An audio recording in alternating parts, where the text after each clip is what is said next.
Hello, everybody. Welcome to TaxSnax. I'm Ross Birkbeck. This is Rebecca Sheldon. We're from Old Square Tax Chambers. And today we're going to be talking about revenue inquiries and particularly some Schedule 36 issues and closure notice issues that have come up recently. So, Rebecca, I think you're going to kick off. Yeah, thanks. So I'm going to start by talking about information notices under Schedule 36 and start broadly then with what they are. So they are a mechanism through which HMRC can obtain information from taxpayers and from third parties during tax inquiries. Now, there are 5 main types. I'm not going to go through all of them in detail, but I'm going to pick out a couple of the more interesting ones. So the first and most important of these, in my view, certainly in terms of my practice, is taxpayer notices. And this is where HMRC write to a taxpayer and require them to provide informational documents which are reasonably required for the purpose of checking their tax position. Now, that phrase reasonably required is quite important, and I'll come back to that later. Now, there are also third-party notices where HMRC write to a third party to get said informational documents.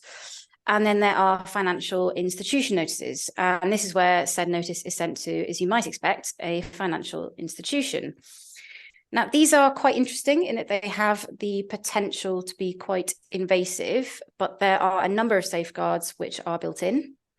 So as I've just gone through, the information documents have to be reasonably required. So that's the same as the others. However, an authorised officer must approve each of them. And HMRC has provided specific training to officers on those powers. It can only be issued if, in the reasonable opinion of the officer giving the notice, it would not be onerous for the financial institution to comply. And officers are required to tell taxpayers why the information is needed when it is issued. Now, this requirement can only be overridden with the agreement of the Independent Tax Tribunal. And that's where the tribunal is satisfied that informing the taxpayer might undermine the collection or assessment of tax. Now, if a financial... Sorry, go on. I was just saying, these are quite new, aren't they? I Yes. haven't seen a lot of them in my practice. But it's what, 2019, well, even recently, more recently they came in. I think it's even more recently than that, because I think there's a requirement to do a report each year, and the first one was only in January, so I think it's even more recent than that. But they've not been used a lot, have they? I think no. I haven't seen many of them, despite the fact they seem probably quite a big deal in terms of revenue power. I mean, a lot of what I see is the revenue wanting to get hold of bank statements, and essentially that's what these are for, to allow them to go straight to your bank. So yeah, I would have thought the risk of phishing is quite high, and that we might, but I don't know how you go about challenging them. I think is, the banks aren't going to challenge them, are they? Because why would they waste resources challenging a notice issued to them when they can just send your information off to the revenue? And also there are penalties which can be charged if the financial institution doesn't comply. So realistically, I think they probably are going to. But if you look at the report that I just referenced, they've only been, in the past year, I think there's only been about 300 odd. And I think about 30% of those were knocked back. Oh, no, sorry, 8%. Only 8% were knocked back by the authorised officer. So at least they're not all being approved, but it's not very high. It's not very comforting. No, I would have been more comforted by 30 than 8, but there we go. But yeah, I haven't seen any come up so far, which is probably a good thing, given how... The other thing, of course, the revenue, with Schedule 36, they can get your business records, so the things you're supposed to keep for your taxes anyway. Yeah. There's no defence against those for Schedule 36 notices. You can't appeal a notice in respect of those. No. So, and what I've often seen is they ask for the business records, which should include your bank statements, and people redact them. Yeah. This will just get around that, I imagine. Yeah. But again, at least there are no. But at least there are some safeguards in place. Whether or not they are actually useful, I suppose we'll come to see, because you could judicially review them. Although query how, given it's quite broad, isn't it? Yes, because they're required to give you notice, so I suppose you might know in time. Yeah. But you just review reasonably required unless they're being completely crazy. Yeah. Which they can be sometimes, but But there we go. Okay, so that's those. The final two I'm not going to go on too much about. So these are identity unknown notices where HMRC write to a third party requiring info or documents concerning a person whose identity the officer doesn't know. And then finally, identification notice, which kind of sounds like the same thing, but it's where an authorised officer who can give written notice to a third party requires them to provide relevant information about a person whose identity isn't known, but crucially where HMRC has information from which their identity can be ascertained. And so they're wanting to require information such as a name or a date of birth. So those are the 5 broad types. What can they apply to? So they apply to a wide range of taxes, but most importantly apply to what I'm going to very inaccurately call the main ones. So CGT, corporation tax, income tax, IHT, SDLT, and VAT. And usually, before we get to this point, certainly this is my experience, you're going to have a lot of informal requests for information or documents. And typically, this is going to be during the correspondence in the course of an inquiry. Now, I don't know what the longest is you've had, Ross. Certainly, I've seen it go on for months. You ever seen it go on for years? Yeah, Yes? inquiries. Yeah. Yes. Yeah. I mean, I've got, I think the very first case I ever had in chambers is still going, you know. I've got numerous inquiries where you go through 8 or so rounds of requests for information, some of those involving formal notices when people, eventually the clients say no more. And that's when the revenue issue your notice. So yeah, these things drag on for a long time. A long time. Because they just seem to always want, more and more. You answer one question and that opens up 3 or 4 more. Yeah, I mean, particularly as well, and I don't want to tread on your toes for later, but it certainly does in the context of like a domicile inquiry where every bit of information you give can lead to further information which could be reasonably required. But so there's no requirement for HMRC to take this informal approach beforehand, but they do say that that's the approach that they prefer to take in their manual. And typically, I don't see Schedule 36 powers being used unless they've got a reason. So the taxpayer hasn't responded to a request, or they've responded inadequately, or maybe there's a history of non-compliance. So that's the sort of starting point. If you want to be away from Schedule 36 territory, the idea is to cooperate, at least ostensibly. Now, mainly today, I'm going to focus on taxpayer notices because, as I've said, they come up the most. So this, as I've said, under Schedule 36, paragraph 1, it allows info and documents to be obtained before a tax return is filed.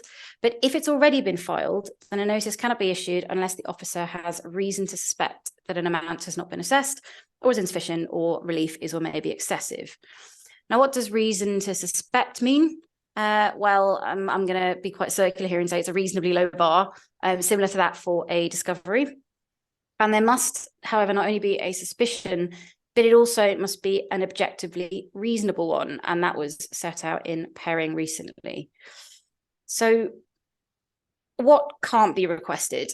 A document that's covered by legal professional privilege isn't going to be covered by an information notice. And if a document originates more than 6 years before the date of the notice, then it can't be covered by this unless the notice is given with or by the agreement of an authorised officer. And the reason for that, I think, is quite clear. So if it's beyond 6 years, then you're going to be into deliberate behaviour territory. And so it makes sense that somebody else is looking for whether or not you need the information. Do you think the authorised officer requirement adds much here? Because I'm always sceptical about that. The idea that the investigating officer has to go to a superior to say, can we do this?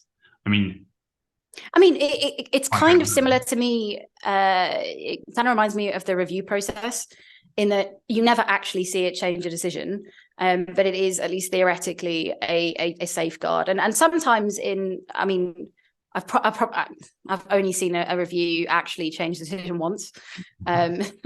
So it's not a high success rate, but at least maybe it catches the more egregious ones. But yes, certainly I would agree that I don't think it's going to be loads and loads of help if things have gone drastically wrong.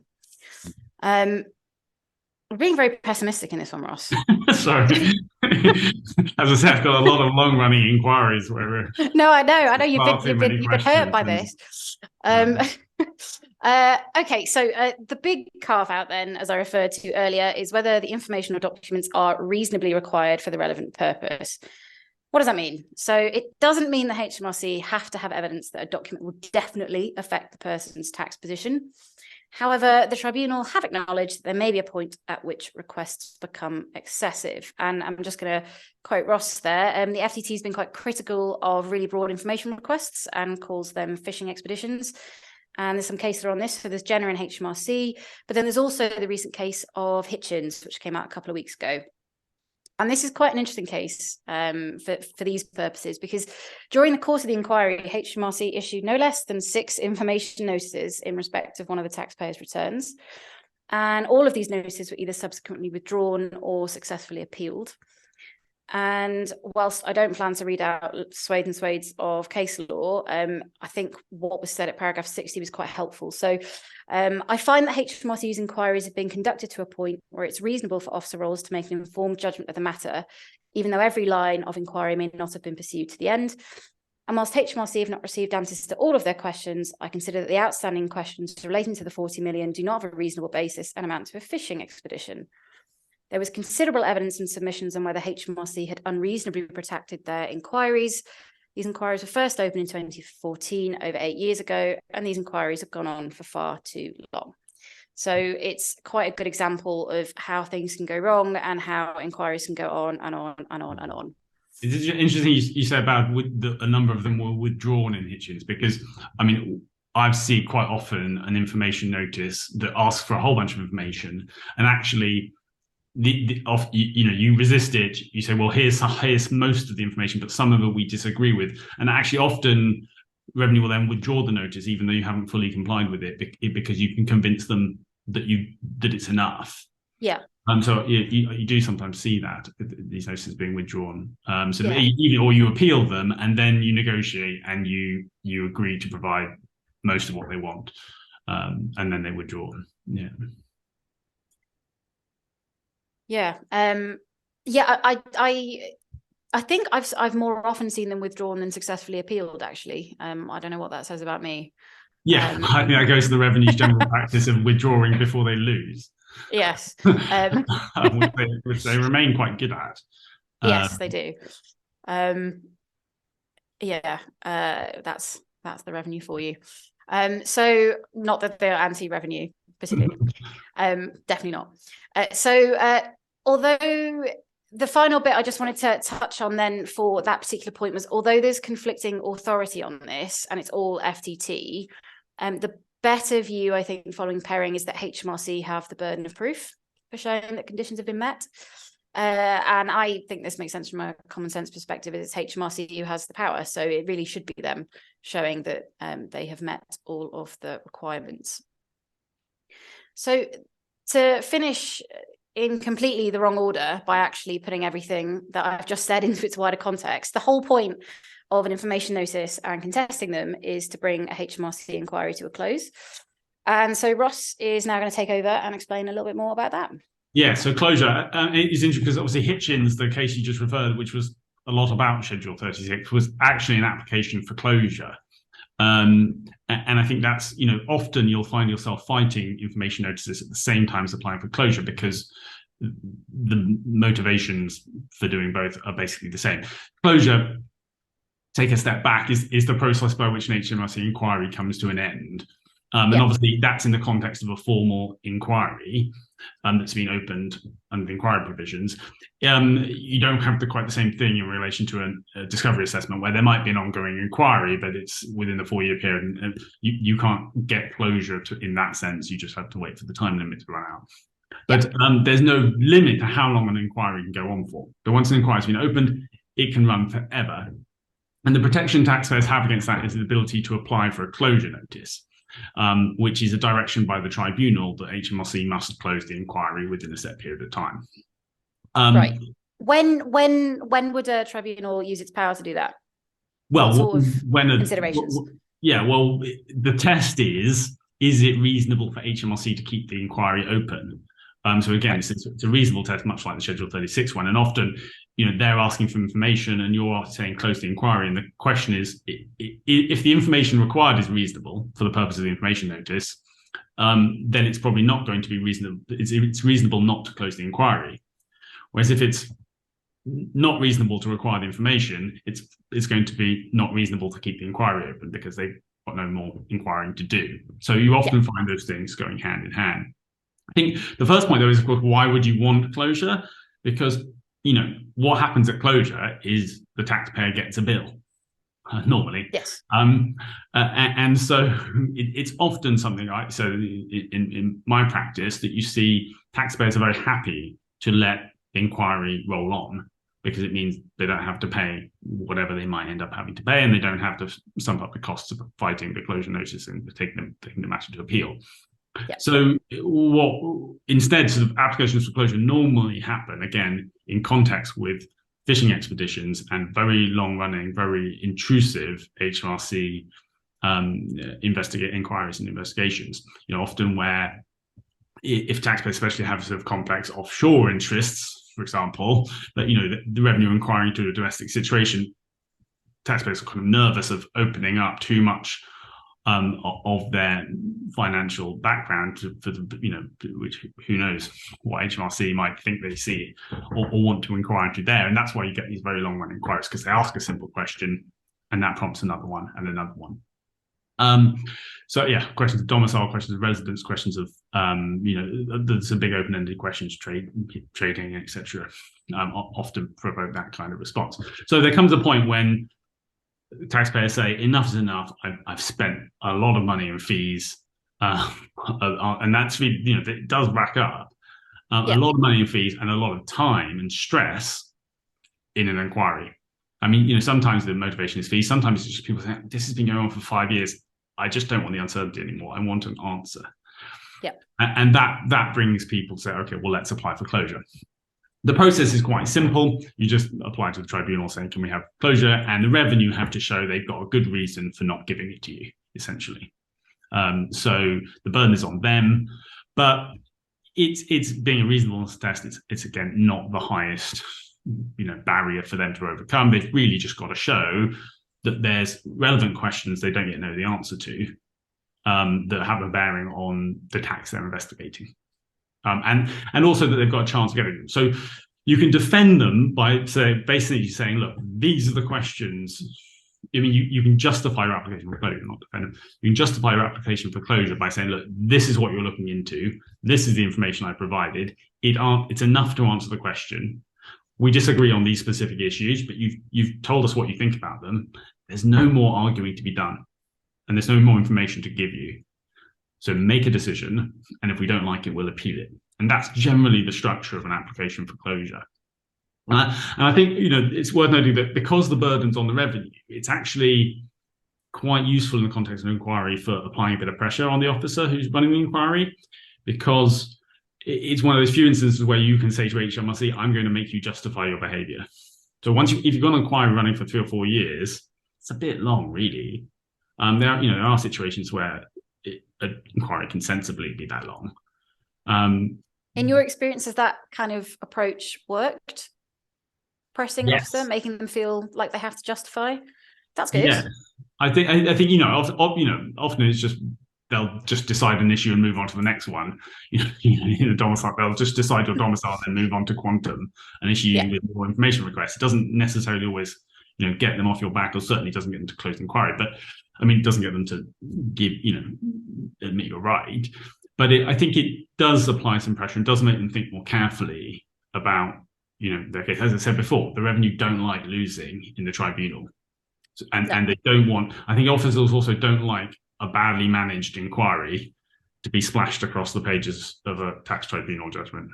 No, and I suppose as well, in the context of some of the areas where this comes up most frequently, so domicile, for example, if you can make an officer at least move away from one particular area which might be causing more stress, then you kind of get the dual benefit of the inquiry still continuing to go, and so the tax isn't yet due, but you move away from the area that's causing difficulty. So yes, yeah, it can help.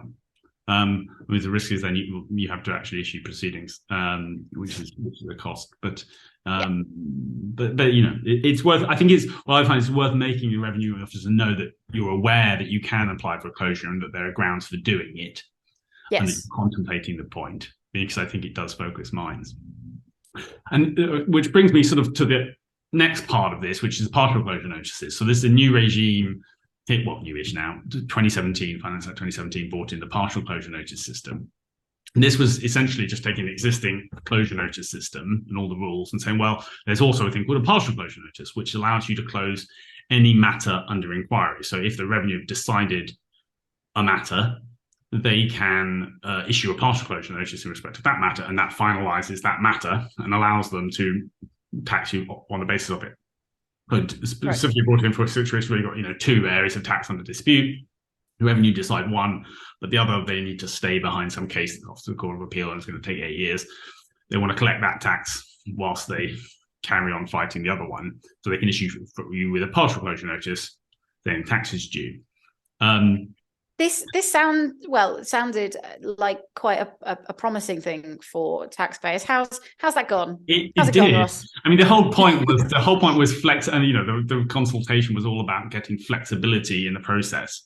And what we saw happen was taxpayers trying to use partial closure notices to get closure on preliminary issues, specifically in the case that went to the Court of Appeal, which was the Embiricos case.